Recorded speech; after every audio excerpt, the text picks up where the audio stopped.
Huffington Post's Daniel Wagner joins us via Skype from New York. Daniel, do we know why these guys were so intent on bringing down the government?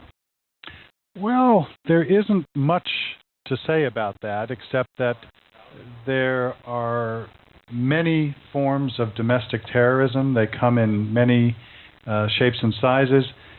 Domestic terrorism has been a primary concern since 9/11, and there have been many plots that have been uncovered in the United States since that time. We just heard 6 U.S. presidents have been shot, 4 of them fatally. How much would this affect President Obama's psyche?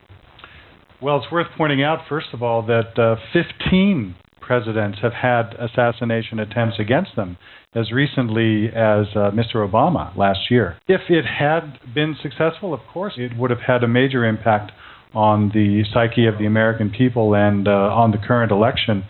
But I think what this is really all about is a few disgruntled individuals who took it upon themselves to hatch a plot which happened to coincide with the electoral cycle. And for that reason, it's getting headlines, and for that reason, I think there's not going to be too much more to report about this story.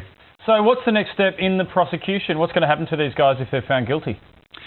Well, you can be sure that this is going to be taken very seriously. These 4 individuals will be tried in a military court. Undoubtedly, they will end up being court-martialed if they are found guilty, and presumably, given the evidence that has been uncovered, they will be found guilty. I think there's going to be a strong message sent about the kind of punishment that will be delivered to people who pursue this type of action. Thanks for the details there, Daniel. Appreciate it. Right.